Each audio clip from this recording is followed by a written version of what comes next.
इस शो के प्रायोजक है मां भवानी डेकोर प्राइवेट लिमिटेड, मतलब a complete floor solution, new 0 mile Dadar road, Muzaffarpur.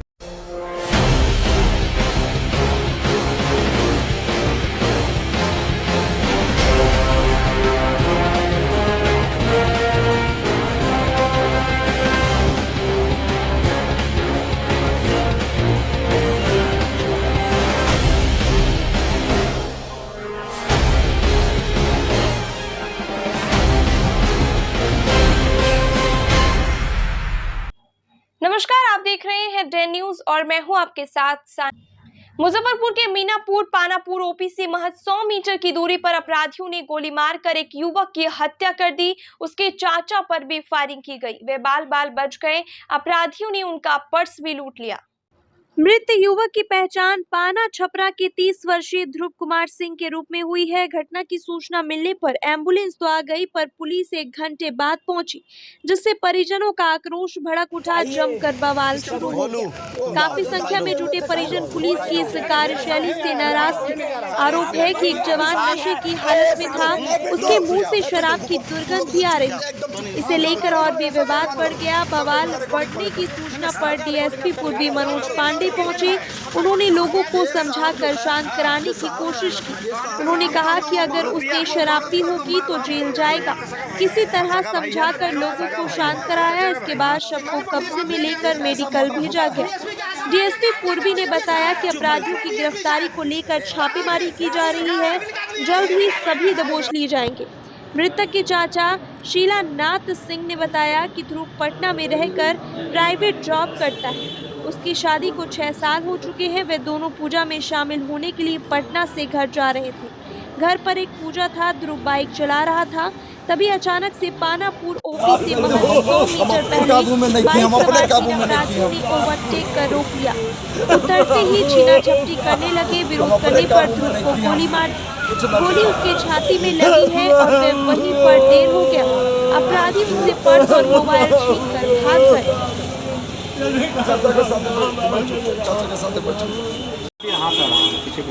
रात अचानक मेरे भाई ध्रुव कुमार, जो कि पटना से ड्यूटी करके अपने ग्राम के लिए आ रहे थे, जिसमें हमारा वार्षिक पूजा जो होता है सप्तमी तिथि को, वो 4 तारीख को पड़ा हुआ था। उस दिन पूजा के लिए ही आ रहे थे। उनको वहाँ पहुँचने में देर हो गई। देर होने के संदर्भ में 10 बजे के करीब 3 अज्ञात अपराधी जो हैं उनका पीछा करते हुए आए और अचानक घेरने के बाद उनके ऊपर गोली से अटैक किया। और जो उनके पास सामान था, हमारे चाचा उनके पीछे बैठे हुए थे, जो उनके पास सामान था वो लेकर के अपराधी भाग खड़े हुए। वो कुछ पैसे थे पॉकेट में और मोबाइल भी मोबाइल नहीं था उनके पास। पैसा था और पर्स था और छोटा सा एक बैग भी था, जो कि उनका लेकर के भाग गए। साथ में जो थे उन पर भी फायर हुआ है? नहीं, उन पे फायर हुआ कि नहीं, लेकिन उनके ऊपर कोई इस तरह का चोट या किसी तरह का घायल होने का हम लोग तो देखे नहीं।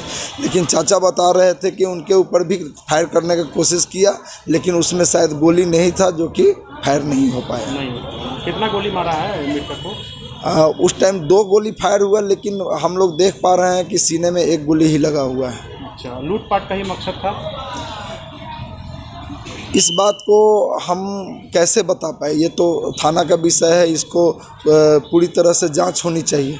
किसी पर संदेह वगैरह भी क्या आप लोगों को? हमारे भाई किसी के साथ कोई दुश्मनी था नहीं जिससे हम किसी पर संदेह करें।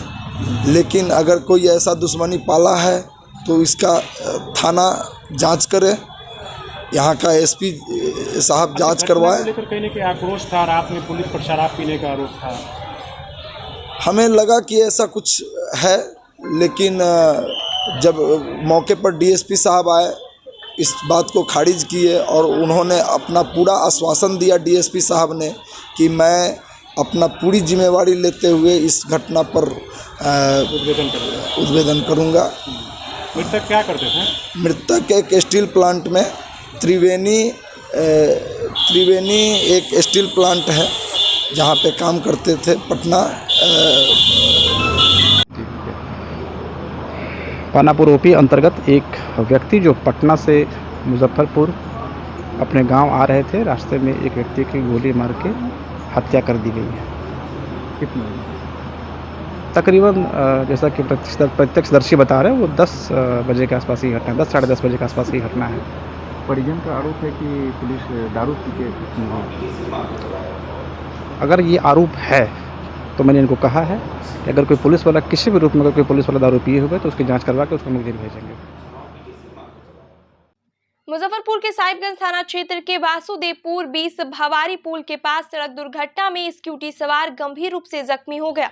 स्थानीय लोगों ने तत्काल उसे पीएचसी पहुंचाया, जहां प्राथमिक उपचार के बाद डॉक्टरों ने केएमसीएच रेफर कर दिया। जख्मी युवक खेमकरना जगदीशपुर के 40 वर्षीय संतोष पटेल बताया गया है। उसकी हालत चिंताजनक बनी हुई है। ये गिरा पड़े थे तो वहाँ सोहनी कर रहा था लोग, तो वहाँ से लेडीज़ लोग देखा है तो वहाँ से हाला किया है, तो हम लोग भी वहाँ पहुँचे हैं। इनको उठा के माथा उठा बांध के गाड़ी पर के हम लोग यहाँ हॉस्पिटल लेके आए। तो जब ये घटना हुई है वहाँ पर आप थे?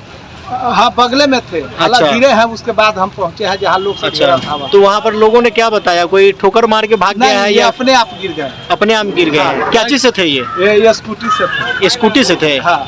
और स्कूटी कहाँ है इनका? वहीं पर है, घटना स्थल पर। अच्छा, उसके बाद आप लोग फिर इनको प्राथमिक स्वास्थ्य केंद्र स्वास्थ्य केंद्र ले आए हैं। कोरोना काल के लंबे इंतजार के बाद सेना में भर्ती शुरू हो गई है। अग्निवीर के रूप में भर्ती के लिए भारतीय सेना की वेबसाइट पर 5 अगस्त से 3 सितंबर तक ऑनलाइन पंजीकरण किया जा रहा है।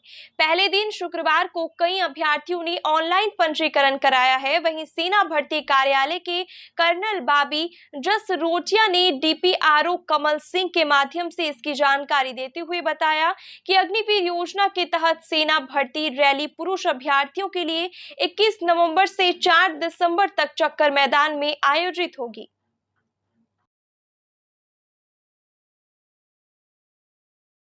जी, कोई दिक्कत नहीं। कोई दिक्कत नहीं।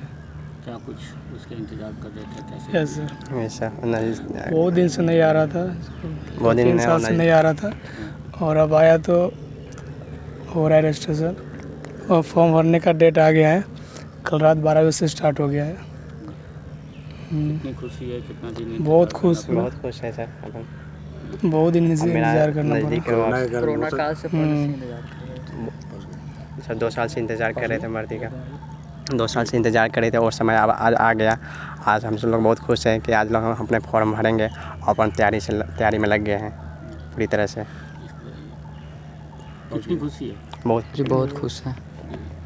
तैयारी पूरी है? हाँ, तैयारी कर रहे हैं, अभी रनिंग स्टार्ट है।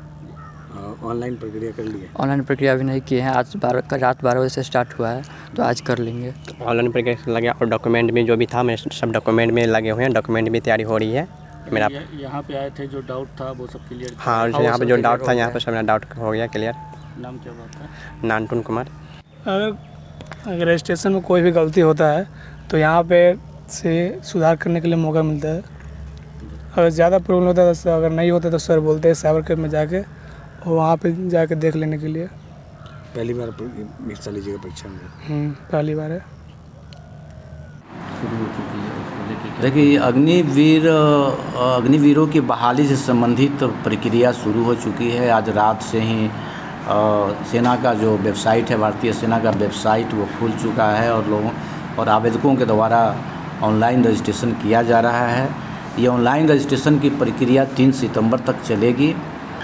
जैसा कि सेना के अधिकारियों ने बताया है कि अग्निवीरों से बहाली से संबंधित बहाली का जो डेट है वो 21 नवंबर 2022 से 4 दिसंबर 2022 तक ये बहाली किया जाएगा। और उस बहाली के लिए जो व्यक्ति, जो युवा अग्निवीर बनना चाहते हैं, वो अपना आवेदन, ऑनलाइन आवेदन दे रहे हैं, चूँकि वेबसाइट खुल चुका है और एक लंबे अवधि के बाद इंतज़ार की घड़ी समाप्त हुई है।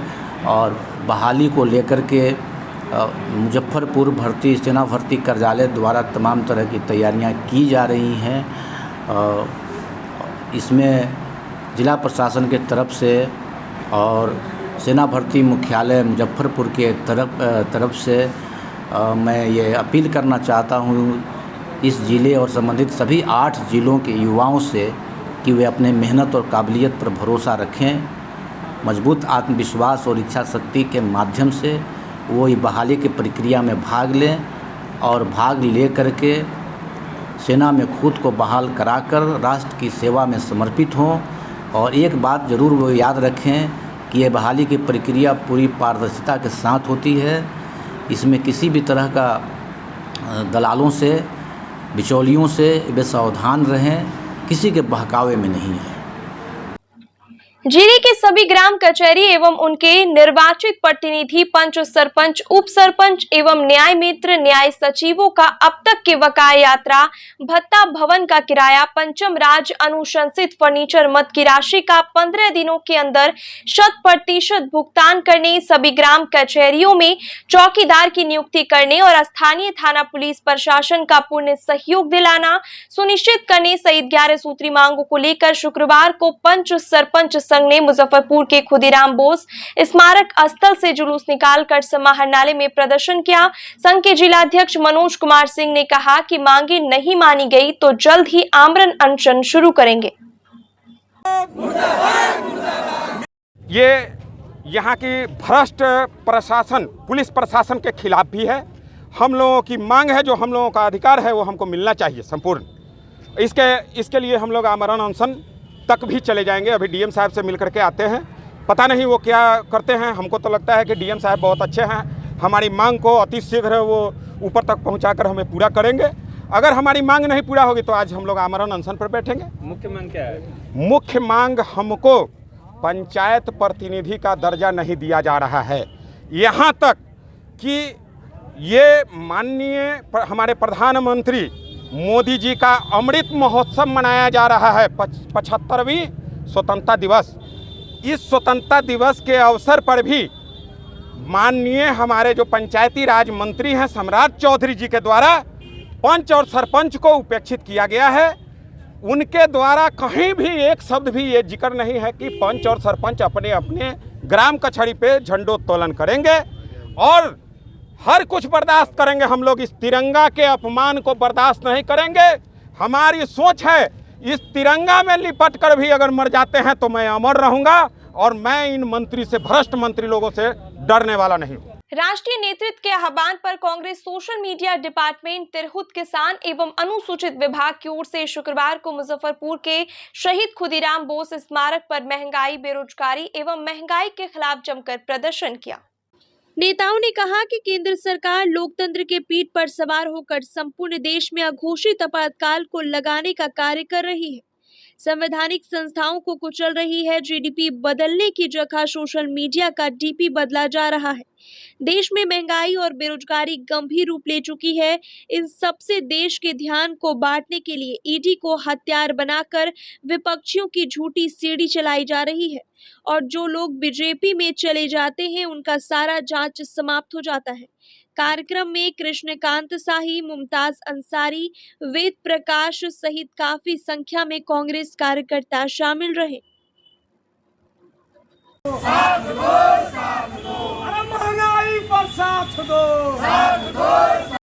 हिंदुस्तान के तानाशाह डर गए हैं और अपनी इस डर और नाकामी को छुपाने के लिए पहले 19 सांसदों को संसद सत्र से निलंबित किया गया कि वो जनता की आवाज़ नहीं उठा सके। बेरोजगारी, बेतहाशा महंगाई, ये भारतीय जनता पार्टी के नेताओं को नहीं दिख रहा है। संसद में इनके मंत्री बयान देते हैं कि मोदी सरकार की वजह से 80 करोड़ की आबादी भोजन करके अभी जिंदा है। मैं पूछना चाहता हूं उस बेशर्म मंत्री से, अपने बाप दादा की संपत्ति को बेच करके क्या देश की आवाम को खिला रहे हैं, या देश की संपत्ति को लूट करके ऐशो आराम से इस हिंदुस्तान को, दो पूंजीपति के हाथों इस हिंदुस्तान को बेचने की गहरी साजिश चल रही है। छोटे छोटे व्यापारियों की दुकानदारी बंद हो गई है। युवाओं को अग्निवीर के नाम पर मैं इस सम्मानित मंच से, बलिदानी मंच से मैं पहले घोषणा कर दे रहा हूं कि इस सरकार की नीयत युवाओं के प्रति ठीक नहीं है और निश्चित ही यह अग्निवीर के माध्यम से हमारे लाखों हिंदुस्तान के युवाओं को यह मौत के घाट उतारने की गंभीर साजिश हो रही है। आप देख लेंगे वर्ष 2024 की तैयारी शुरू हो गई है और हिंदुस्तान में सदन से लेकर के सड़क तक पुलिसिया पहरा, ईडी की कार्रवाई, ये पूरे हिंदुस्तान में केवल और केवल 99% विपक्षों की आवाज़ को दबाने के लिए इस प्रकार के कुकृत्य इस नरेंद्र मोदी और अमित शाह की हुकूमत के द्वारा किया जा रहा है। तो मैं यह बता देना चाहता हूं कि यह केंद्र की जो निकम्मी सरकार लोकतंत्र के कंधों पर सवार होकर के और लोकतंत्र का दमन और अत्याचार और कुचलने की जो साजिश कर रही है, इस हिंदुस्तान के एक एक कांग्रेसी इनकी ईंट से ईंट बजाने का कार्य करेंगे। और हमारे नेता ने पूरे खुले मंच से हमारे मीडिया बंधुओं के माध्यम से हिंदुस्तान के तानाशाह को यह संदेश साफ कर दिया है कि तुम्हारे सीने में जितनी ताकतें हैं, जितनी तुम्हारे शासन प्रशासन में ताकतें हैं, तुम इस्तेमाल कर लो। राहुल गांधी गांधी परिवार का स्वर्गीय राजीव गांधी का लाल है, स्वर्गीय इंदिरा गांधी का पोता है। वह लड़ेंगे, संघर्ष करेंगे, बिल्कुल नहीं डरेंगे। महंगाई और बेरोजगारी के विरोध में मुजफ्फरपुर जिला कांग्रेस कमेटी ने तिलक मैदान पार्टी कार्यालय से समाहरणालय तक आक्रोश मार्च निकाला, जिसमें नगर विधायक विजेंद्र चौधरी, जिला अध्यक्ष अरविंद कुमार मुकुल सहित पार्टी के कई वरिष्ठ नेता शामिल रहे। जिला अध्यक्ष ने कहा कि देश में महंगाई, बेरोजगारी चरम पर है, चीन हमारे सीमा के अंदर घुस चुका है और इन सब प्रमुख मुद्दों को दबाने के लिए केंद्र सरकार ईडी का दुरुपयोग करके विपक्ष की आवाज़ को दबाने का प्रयास कर रही है। विधायक विजेंद्र चौधरी ने कहा कि सदन में वित्त मंत्री कह रही हैं कि महंगाई तो है ही नहीं, जबकि वास्तविक स्थिति यह है कि आम जन महंगाई से त्रस्त है। मौके पर सुरेश शर्मा, नीरज, मोहम्मद निसारुद्दीन सहित दर्जनों कांग्रेस नेता मौजूद रहे।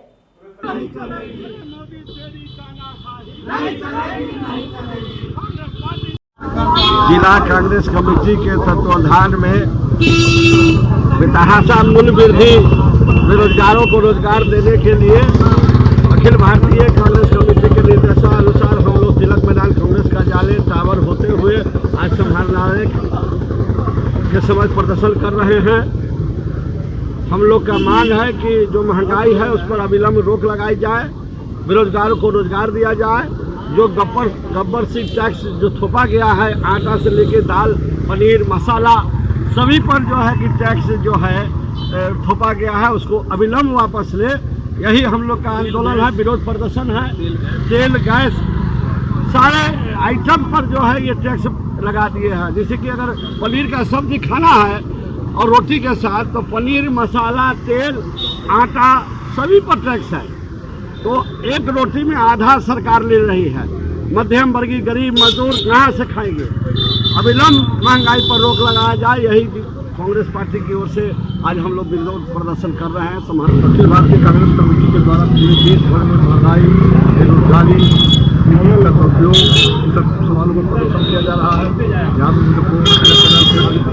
निकला है, हम सब लोग खत्म होने जा रहा है। आज तक आज़ादी के 70 साल में कभी भी खाद्यान्न पर टैक्स नहीं लगा, कपड़ा पर टैक्स नहीं लगा, लेकिन अभी भारत की जो सरकार है 8 साल में ही सारा टैक्स बढ़ा दिया, खाद्यान्न पर भी बढ़ा दिया और कपड़ा पर भी लगा दिया। तो इसके खिलाफ में सारे देश में आंदोलन हो रहा है और कांग्रेस के सिवा और कोई विकल्प नहीं है। इस आंदोलन को आगे ले जाना है। धन्यवाद। मुजफ्फरपुर रेल पुलिस ने बाल तस्करी के आरोप में एक युवक को गिरफ्तार किया है। उसके पास से 4 बच्चों को भी मुक्त कराया गया है। आरोपी युवक बच्चों से बिस्किट फैक्ट्री में मजदूरी करवाने ले जा रहा था। बंगाल जाने के क्रम में वह जंक्शन से पकड़ा गया। आरोपी पश्चिम बंगाल के वीरपुर जिले नानूर थाना क्षेत्र का रहने वाला शेख कालू है। पूछताछ के बाद शुक्रवार को उसे सोनपुर स्थित रेलवे कोर्ट में पेश कराने के लिए भेज दिया गया। बताया जा रहा है कि आरोपी युवक बच्चों से रोजगार देने के नाम पर बहला फुसला कर एक राज्य से दूसरे राज्य ले जाया करता था, फिर उसे अन्य राज्यों में काम कराने के लिए फैक्ट्री और अन्य जगहों पर रख देता था ताकि उसे मजदूरी कराया जा सके। इसके एवज में उसे मोटी रकम की कमाई होती है। चारों बच्चे भी पश्चिम बंगाल के ही रहने वाले हैं। सभी को लेकर आरोपी मुजफ्फरपुर आया और यहां बाल मजदूरी करवा रहा था। शुक्रवार को वह बच्चों को वापस बंगाल ले जा रहा था। मुजफ्फरपुर जंक्शन के प्लेटफॉर्म संख्या 1 से पकड़ा गया। रेल पुलिस ने बच्चों से भी पूछताछ की। पूछताछ में बच्चों ने बताया कि उनसे बिस्किट फैक्ट्री में काम कराया जा रहा था। पूछताछ के बाद बच्चों को चाइल्ड लाइन को सौंप दिया गया। पुलिस मुक्त कराए गए बच्चों के परिजनों से संपर्क साधने में जुटी है। घर कहाँ? हाँ? कै गो बच्चा ले जा रहा था? कै गो? 4 गो काम कराने। शुक्रवार को मुजफ्फरपुर समाहरणालय में आयोजित बैठक में विज्ञान एवं प्रौद्योगिकी विभाग भारत सरकार के संयुक्त सचिव सह मुजफ्फरपुर जिला के प्रभारी सचिव सुनील कुमार ने निर्देश दिया कि आकांक्षी जिला से संबंधित सभी विभाग परस्पर समन्वय के साथ कार्य करते हुए निर्धारित लक्ष्य की प्राप्ति की दिशा में गंभीर प्रयास करें ताकि डेल्टा रैंकिंग में मुजफ्फरपुर की स्थिति और अच्छी हो सके। बैठक में शिक्षा, स्वास्थ्य, ICDS, कृषि एवं पशुपालन विभाग द्वारा किए गए कार्यों की समीक्षा की गई। मालूम हो कि आकांक्षी जिला में जून महीने में डेल्टा रैंकिंग में मुजफ्फरपुर का ओवरऑल पोजीशन 20वां है, जबकि जनवरी 2022 और मार्च 2022 में डेल्टा रैंकिंग में मुजफ्फरपुर पूरे भारत में प्रथम स्थान पर था। सचिव ने निर्देश दिया कि विभिन्न इंडिकेटर को लेकर जो लक्ष्य निर्धारित है उसे ससमय प्राप्त करना सुनिश्चित किया जाए। बैठक में सेंट्रल वाटर कमीशन के डायरेक्टर अमित कुमार, जिला अधिकारी प्रणव कुमार, DDC आशुतोष द्विवेदी के साथ संबंधित सभी विभागों के जिला स्तरीय पदाधिकारी उपस्थित रहे। जैसा कि आप सबों को मालूम है कि भारत सरकार के साइंस एंड टेक्नोलॉजी विभाग के ज्वाइंट सेक्रेटरी सुनील कुमार ज़िले में दौरे पर हैं। उनके साथ वाटर कमीशन ऑफ इंडिया के डिप्टी डायरेक्टर भी दौरे पर हैं मुजफ्फरपुर में। वे विभिन्न प्रखंडों का दौरा कर रहे हैं और साथ ही साथ समीक्षात्मक बैठक भी उनके द्वारा की जा रही है। आज की बैठक सुनील कुमार ज्वाइंट सेक्रेटरी के अध्यक्षता में समाहरणालय सभा कक्ष में हुई और यह बैठक जिले आकांक्षी जिला में ज़िले का क्या उपलब्धियां हैं उसकी समीक्षा की गई। सभी इंडिकेटर्स के संबंधित प्रत्येक बिंदु की गहरी समीक्षा उनके द्वारा की गई और साथ ही निर्देश दिया गया कि सभी विभाग अपने अपने निर्धारित इंडिकेटर्स से संबंधित जो लक्ष्य हैं उसके प्राप्ति की दिशा में पूरी तत्परता और प्रतिबद्धता के साथ आपसी समन्वय के साथ कार्य करें ताकि आकांक्षी जिला में ज़िले का रैंकिंग पहले से और बेहतर हो सके। बागमती और लखनदेई का जलस्तर बढ़ने के साथ ही मुजफ्फरपुर जिला प्रशासन हरकत में आ गया है। बाढ़ से निपटने की तैयारी शुरू कर दी है। बाढ़ की आशंका को देखते हुए अफसरों ने प्रखंड मुख्यालय पर कंट्रोल रूम बना दिया है। नदियों के जलस्तर में वृद्धि के कारण फसलों को भारी नुकसान हुआ है। SDO पूर्वी ज्ञान प्रकाश ने बताया कि बाढ़ आने पर मोटर बोट, नाव, गोताखोर, शरण स्थल एवं पशु चारा आदि के लिए स्थान चिन्हित कर लिए गए हैं। कृषि, बिजली, पुलिस, वन विभाग, जिला आपूर्ति कार्यालय, जिला पंचायत, नगर पालिका एवं जिला प्रशासन ने अपनी अपनी कार्य योजना तैयार कर चुके हैं। नदी का जलस्तर 1-2 दिन से तो और गिरा है। केवल बागमती का जो है खतरे के निशान से ऊपर है। तो जो भी हमारा बागमती प्रबंधन के कर्ता हैं, जेई हैं, सब अपना एकदम अलर्ट मोड में हैं और फ्लड फाइटिंग के लिए भी तैयार हैं। कहीं से भी सूचना प्राप्त हो रही तो फ्लड फाइटिंग के तहत उसको हम लोग निर्धात्मक कार्य करा रहे हैं। ग्रामीणों को राहत नहीं मिलता है बहुत से क्षेत्र में, तो जहाँ से भी सूचना मिलेगी जो भी राहत होगा उसको प्रोवाइड किया जाएगा। जो शरण स्थल बनाए गए हैं सर वहाँ भी जल जमाव हो, तो शरण स्थल जो सरकारी बिल्डिंग है इसके अलावा हम लोग और भी चिन्हित कर रहे हैं। तो जनरली जो भी बनाया गया शरण स्थल ऊँचे स्थल पर भी बनाया गया। अगर वहाँ से पानी अगर वाटर की समस्या है तो दूसरी जगह चेंज करके उसको हम लोग शरण स्थल पर चिन्हित कर रहे हैं। सावन माह की श्रावणी मेला अपने समापन की ओर बढ़ रहा है। चौथी सोमवारी को लेकर मुजफ्फरपुर प्रशासन की तैयारी पूरी हो चुकी है। पहले की तरह डाक बम आम गोला ओवरब्रिज से उतरकर सीधे बाबा गरीबनाथ मंदिर की ओर बढ़ेंगे। सामान्य बम हरिसभा चौक से पानी टंकी की ओर जाएंगे। तीसरी सोमवारी पर बाबा गरीबनाथ पर जलाभिषेक करने वाले डाक और सामान्य कांवरियों की संख्या करीब 3 लाख रही थी। SDO पूर्वी ज्ञान प्रकाश ने बताया कि चौथी सोमवारी पर कांवरियों के जलाभिषेक के लिए पूर्व की व्यवस्था में थोड़ा बदलाव किया गया है ताकि कांवरिया सुगम तरीके से बाबा पर जलाभिषेक कर सकेंगे। को लेकर हम लोग को पूरी तैयारी है और डाक बम कावड़िया भी लोग को इस बार हम लोग जो रिस्ट बैंड भेजे थे इस बार भी हम लोग 4000 के लगभग भेज रहे हैं और जितना मजिस्ट्रेट कोर्ट जहाँ जहाँ तैनाती था 34 सोमवारी में भी सब लोग अपना जगह पर तैनात रहेंगे। सर मार्गों क्या क्या रहेगा सर? कौन रूट का? रूट वही रूट रहेगा हम लोग का, जो भी आपका पूर्वी चंपारण से आने वाली गाड़ी है सीवर से तो सब वहीं काजी इंडा होकर जाएगी महुआ से फिर पटना, और जो समस्तीपुर से आने वाली गाड़ी है वो आपका काजी इंडा तक, काजी इंडा से भगवानपुर होकर सीधे बैरियर निकलेगी। यानी कि जो भी जाने वाली गाड़ी है सब राम दयालु ओवर ब्रिज से होकर ही काजी इंडा तक जाएगी।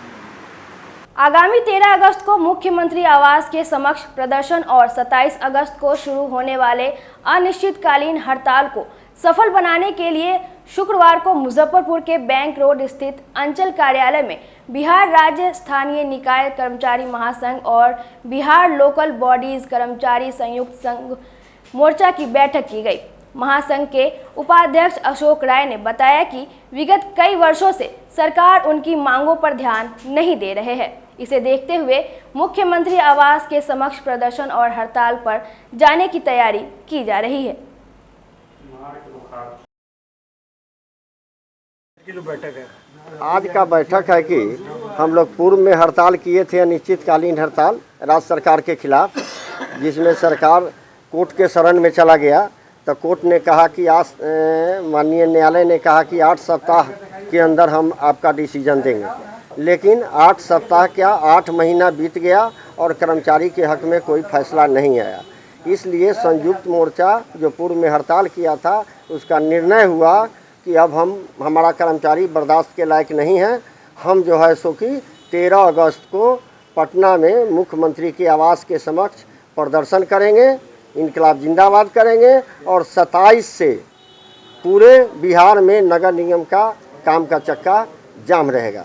अगर सरकार मेरी मांग नहीं मानती है तो हम ज़बरदस्त आंदोलन का तैयारी कर रहे हैं। उसी परिप्रेक्ष्य में हमारे कर्मचारी जुटे हुए हैं, कार्यकारिणी सदस्य लोग जुटे हुए हैं कि हमारी पटना जाने की तैयारी है। यहाँ भी कर्मचारियों का तरह तरह से दोहन हो रहा है, 4 टाइम हाजिरी बनाओ, 5 टाइम हाजिरी बनाओ, इतवार को भी छुट्टी नहीं देंगे। ये अंग्रेज वाला राज हो गई है, हिटलर शाही हो गया है कि हम इतवार को भी छुट्टी नहीं देंगे।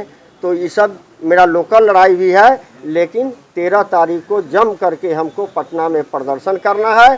पूरे बिहार के निकाय कर्मचारी 10,000 इकट्ठा हो रहे हैं। उसके बाद वहाँ लाठी चले जो हो, कर्मचारी पीछे नहीं हटेंगे और वहाँ से बात बनती है तो बनती है, नहीं बात बनती है तो हमारा 27 अगस्त से पूरे बिहार में काम का चक्का जाम रहेगा। हमारा मांग है कि दैनिक कर्मी को अस्थायी किया जाए, संविदा कर्मी को अस्थायी किया जाए। यहाँ सौतेला व्यवहार है। पटना में 450 रुपया मिल रहा है संविदा कर्मी को, यहाँ 400 रुपया मिल रहा है। इस सब के भी विरोध में हमारी लड़ाई है। सप्तम वेतनमान बिहार में 4 जगह मिल रहा है और यहाँ नहीं मिल रहा है, इसका भी लड़ाई है। अनुकंपा पर बहाली, जो मृत हो गए हैं उनके आश्रित को आज इस मुजफ्फरपुर नगर निगम में 23-24 अनुकंपा पर बहाल के लिए आशा देख रहे हैं कि उनका भाई कब बहाली होगा। और वो आज हुए 5 साल 7 साल बीत गया, लेकिन यहाँ सरकार का कोई रवैया नहीं है, उसका आज तक बहाली नहीं हो रहा है और उनकी विधवा, उनके बाल बच्चे रोड पर भटक रहे हैं। और ये जो है सो इसी परिप्रेक्ष्य में हम लोगों का सभी निकायों का आउटसोर्स को काम बंद करो, आउटसोर्स पर नहीं रखना है।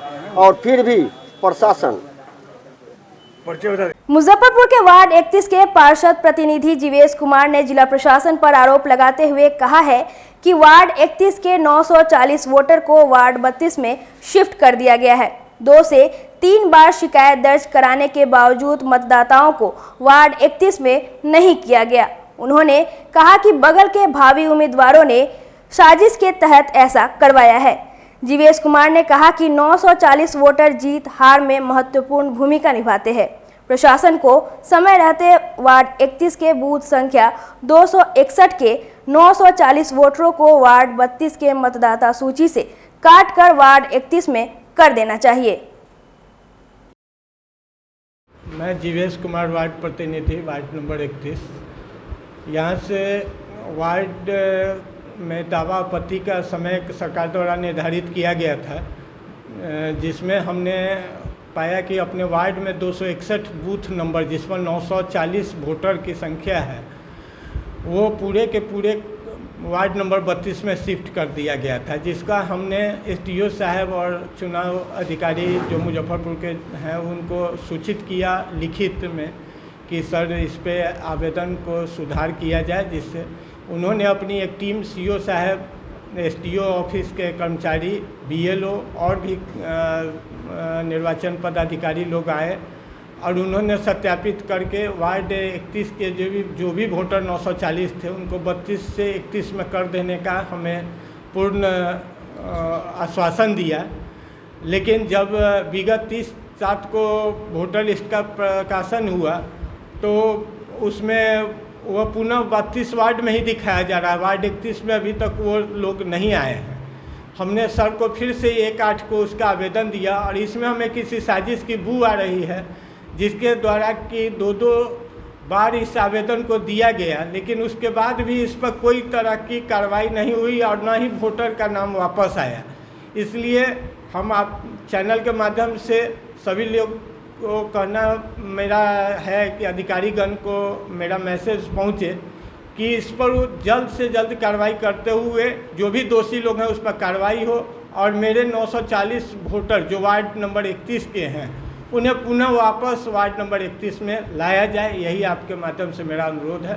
धन्यवाद। किनका साजिश लग रहा है? साजिश विरोधियों का है, और भी वार्ड है अगल बगल में, लेकिन कहीं भी इस तरह की कोई समस्या नहीं है। और पार्षद पति और उनके पूरे परिवार का यहाँ से पलायन करके दूसरे वार्ड में भेज देना एक बहुत बड़ी साजिश है, जिसके तहत कि वोटर 940 वोटर से एक वार्ड में काफ़ी प्रभावित होता है वोट और इससे हार जीत सुनिश्चित होती है। तो मेरे वोटर को इंडिविजुअल मेरे वोटर को ही डिस्टर्ब करना ही कहीं ना कहीं बहुत बड़ा विपक्ष का साजिश है, इसलिए इस पर जल्द से जल्द कार्रवाई करने का अनुरोध हम करते हैं। मुजफ्फरपुर के जूरन छपरा रोड नंबर 2 में शुक्रवार को फुलार सुपर स्पेशलिस्ट हॉस्पिटल का शुभारंभ हुआ। इस हॉस्पिटल में हर तरह के बीमारियों का इलाज होगा। 24 घंटे इमरजेंसी सेवा यहां उपलब्ध रहेंगी। वहीं इस अस्पताल में उत्तर बिहार के अब तक के सबसे अत्याधुनिक NICU और PICU की सुविधा उपलब्ध है। फुलार हॉस्पिटल का उद्घाटन स्वास्थ्य मंत्री मंगल पांडे ने फीता काटकर किया। इस अवसर पर इसके संचालक डॉक्टर तेज नारायण, डॉक्टर प्रिया सिंह, स्वयंसेवक संघ सह क्षेत्र के प्रचारक राजकुमार, फुलार ग्रुप के चेयरपर्सन उमेश प्रसाद सिंह सहित बिहार के कई अन्य मंत्री, विधायक एवं समाजसेवी मौजूद रहे। डॉक्टर तेज नारायण एवं डॉक्टर प्रिया सिंह ने बताया कि यह अस्पताल उत्तर बिहार का सबसे अत्याधुनिक अस्पताल होगा, जिसमें प्रत्येक रोगों का इलाज उसके विशेषज्ञ डॉक्टर करेंगे। Dental, ortho, euro surgery, dialysis और त्वचा से संबंधित बीमारियों का समुचित इलाज किया जाएगा। 24 घंटे और 7 दिन मरीजों की सेवा के लिए पूरी तरह से तैयार रहेगा। यहाँ पर IVF के माध्यम से मां और बच्चों का संपूर्ण इलाज भी किया जाएगा। इन्होंने बताया कि 100 बिस्तरों वाला इस अस्पताल में अत्याधुनिक उपकरण और सुविधाएं उपलब्ध है। अस्पताल में 35 बिस्तरों वाला NICU, 8 बिस्तरों वाला PICU, 20 बिस्तरों वाला ICU, 2 स्टील पैनल वाला OT लैमिनार एयर फ्लो के साथ उच्च आंत सर्जरी करने के लिए है। अस्पताल में नवीनतम 40 slice CT scan machine, X ray, ultrasound, पूरी तरह से स्वचालित प्रयोगशाला है। 24 घंटे इमरजेंसी सेवा उपलब्ध रहेगी। सबसे महत्वपूर्ण यहाँ ब्लड बैंक की सुविधा भी उपलब्ध है। डॉक्टर तेज नारायण ने बताया कि मरीजों को सस्ती कीमत पर गुणवत्तापूर्ण स्वास्थ्य सेवा उपलब्ध कराना ही उनका असली मकसद है। आज उद्घाटन हमारे hospital Phulhar super specialist hospital का उद्घाटन माननीय स्वास्थ्य मंत्री बिहार सरकार मंगल पांडे जी के द्वारा हुआ है। कुछ हॉस्पिटल के बारे में आपको बताना चाहूँगा। इस हॉस्पिटल का नाम फुलार इसलिए, फुलार हमारा गांव है। वैशाली ज़िले में एक गांव है जिसका नाम फुलार डिस्ट्रिक्ट फुलार गांव है। वहीं से मेरे पापा ने अपना वो बिज़नेस शुरू किया था और उनके सपनों को बिज़नेस के सपनों को आगे बढ़ाते हुए हमारा ये हॉस्पिटल बना है। बहुत पहले से हमारा होटल जो रॉयल फ्लावर बहुत अच्छा शहर में एक जाना माना एक होटल है, रॉयल फ्लावर होटल काम कर रहा है पहले से। हमारे और भी संस्था है, फुलार TVS हैं और अभी ये नया हमारा जो है फ्लावर सुपर स्पेशलिटी हॉस्पिटल बना है, जो कि बहुत ही किफ़ायती दरों पे बहुत ही विश्व स्तरीय इसमें स्वास्थ्य सेवा लोगों को दी जाएगी। इसमें क्या फैसिलिटीज़ क्या देंगे वो? फैसिलिटीज़ इसमें सब बहुत ही एडवांस विश्व स्तरीय NICU बनाई गई है, जो 40 बेड की NICU है, जिसका निरीक्षण खुद स्वास्थ्य मंत्री ने किया। सारे NICU का उन्होंने एक वार्मर वेंटिलेटर सब उन्होंने देखा, खुद देखा उन्होंने। PICU बनाई गई है 10 बेड का, क्योंकि आप देख रहे हैं लास्ट 2-3 साल ये से 3 साल पहले ये से केसेस बहुत ज़्यादा आ रहे थे, अभी इस साल बहुत कम आए हैं। इस को देखते हुए हमने PICU भी एक अच्छी PICU बनाई है हमने। और भी CT स्कैन है इसमें जो 220 स्लाइस की है, जो कि नॉर्थ बिहार की पहली वो मशीन होगी। डायलिसिस है, न्यूरो सर्जरी है, IVF है हमारे यहाँ, जो टेस्ट ट्यूब बेबी सेंटर, जो सारे इक्विपमेंट उसमें जर्मनी से मंगाए गए हैं, जो कि बहुत ही, क्योंकि IVF का कॉस्ट बहुत ज़्यादा होता है, लोगों में आम जनता उसको अफोर्ड नहीं कर सकती, इसलिए हम लोगों ने सारे जगह से रेट लेके जो सबसे सस्ता होगा उतना रेट रख के हम लोग, ताकि एक जिसको बच्चा नहीं हो रहा उनको भी हम एक अपने हॉस्पिटल के माध्यम से एक उनको सुखी प्रदान कर सकें। जो फैसिलिटी जो हम यहाँ दे रहे हैं, जो अभी माननीय मंत्री के द्वारा खुद से देखा गया है, वो फैसिलिटी नॉर्थ बिहार में कहीं नहीं मिल रही है, और वो उस लेवल का है जो हम दिल्ली में मेट्रो सिटीज़ में, मुंबई में लोग वहाँ जाते हैं और वहाँ बहुत ज़्यादा पैसा खर्च करते हैं। लेकिन जो रियायती दरों पर हम यहाँ वो सारा फैसिलिटी देंगे। अभी भी जो मेरे भैया प्रैक्टिस कर रहे हैं यहाँ पर, जो बाहर के जो बच्चे जो यहाँ से पटना के हैं वो भी यहाँ आके दिखा रहे हैं, तो इस लेवल को और बढ़ाते हुए हमने यहाँ काम किया है, और जो बेहतर से बेहतर फैसिलिटी है यहाँ पे हम देना चाहेंगे और दे रहे हैं, और आगे भी जैसे जैसे जो रिक्वायरमेंट आएगा वो हम इक्विपमेंट लगाएंगे, मशीनरी लगाएंगे। होटल की शुरुआत हुई थी बिजनेस के आपसे? होटल की शुरुआत हुई? जी, हमारी बिजनेस की शुरुआत होटल से नहीं, हमारी बिजनेस शुरुआत फुलार कंस्ट्रक्शन कंपनी की हुई है, जो 1989 ईस्वी में मेरे पिताजी ने शुरू किया था। उस लेगेसी को हम लोग कंटिन्यू करते जा रहे हैं। 2011 में हमने फुलार कोल्ड स्टोरेज खोला, जो मुजफ्फरपुर का एक सबसे बड़ा 11,000 मेट्रिक टन कैपेसिटी का कोल्ड स्टोरेज है। उसके बाद हमने होटल फुलार होटल लाया, फिर हमने फुलार फार्म विला खोला, अभी हमने फिर रिसेंटली फुलार TVS का हमने स्थापना किया, और ये हमारा नया venture Phulhar super city hospital हमारे शहर के लिए एक बहुत ही प्रतिष्ठित अस्पताल बनने जा रहा है और बनेगा, इसके हम कामना करते हैं। और आगे भी इसी तरह से हमारी एक कर्मभूमि है, और कर्मभूमि को हम अपना योगदान देते रहेंगे। आज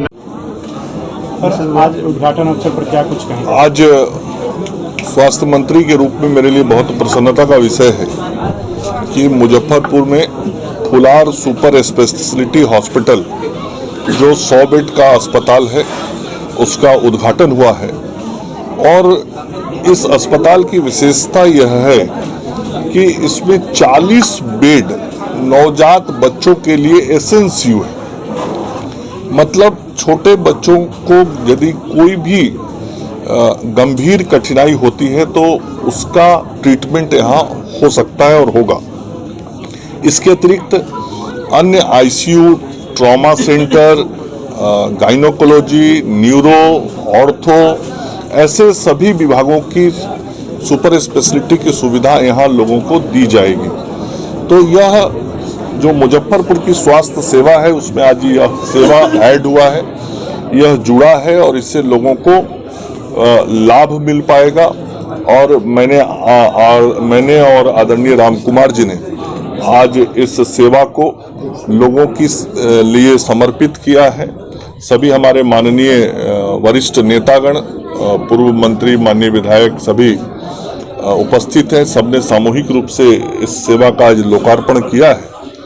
तो मैं अपनी शुभकामना देता हूं कि यह अस्पताल लोगों को बेहतर तरीके से स्वास्थ्य सुविधाएं दे, और मैंने यह भी आग्रह किया है कि हमारे जो गरीब जन होते हैं उन गरीब जनों को भी इस अस्पताल में स्वास्थ्य सुविधाएं मिलें, उसकी भी चिंता स्वास्थ्य प्रबंधन करेगा।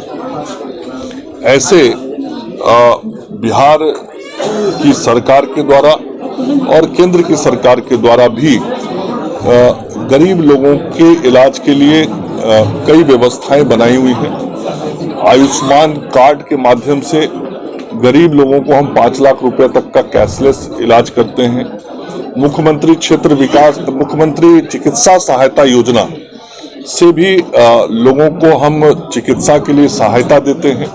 और आगे आने वाले दिनों में ये जो दोनों व्यवस्था है, आयुष्मान कार्ड का और मुख्यमंत्री चिकित्सा सहायता योजना का, ये दोनों योजना से यह अस्पताल जुड़े, इसका भी आग्रह मैंने किया है, ताकि इन व्यवस्थाओं से जुड़ने से अस्पताल में गरीबों को सुविधा मिल पाएगी। और अभी इस महीने ही हमने 8,500 नर्सों के साथ लगभग 9,500 लोगों के चयन की प्रक्रिया पूरी कर ली है, स्वास्थ्य कर्मियों की, जिनकी पदस्थापना इस महीने में कर दी जाएगी। आज की खबरों में बस इतना ही। कल फिर मिलेंगे कुछ नई खबरों के साथ। तब तक के लिए डे न्यूज परिवार को दीजिए इजाजत। नमस्कार। इस शो की प्रायोजक है मां भवानी डेकोर प्राइवेट लिमिटेड, मतलब a complete floor solution, new 0 mile Dadar road Muzaffarpur.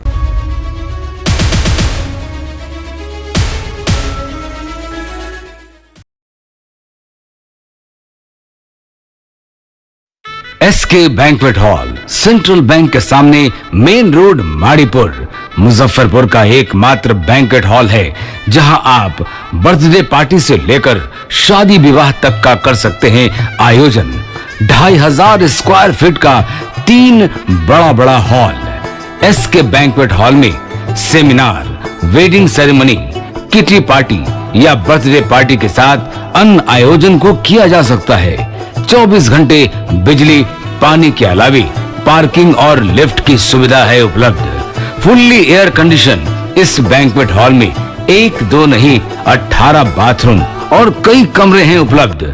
बेहतरीन लाइट से सुसज्जित एसके बैंक्वेट हॉल बुक करने के लिए आज ही संपर्क करें 7005576759 8259954791। Basement parking, first floor hall, second floor hall, third floor room, fourth floor hall. Area wise एक फ्लोर का एरिया 2500 स्क्वायर फीट है फर्स्ट फ्लोर का, सेकेंड फ्लोर का भी सेम है, थर्ड फ्लोर का भी सेम है, फोर्थ फ्लोर का भी सेम है। इस मैरिज के लिए सबसे अच्छा है, क्योंकि बड़ा एरिया आप चाहे तो 1000 आदमी का भी पार्टी इसमें कर सकते हैं, 500 का भी कर सकते हैं, 200-100 का भी करना हो, कोई बर्थडे करना हो, कोई भी पार्टी करना हो तो आप इसमें आराम से कर सकते हैं, क्योंकि 3 हॉल है एक साथ में। तो आप बड़ा इस शो की प्रायोजक है मां भवानी डेकोर प्राइवेट लिमिटेड, मतलब a complete floor solution, new 0 mile Dadar road Muzaffarpur.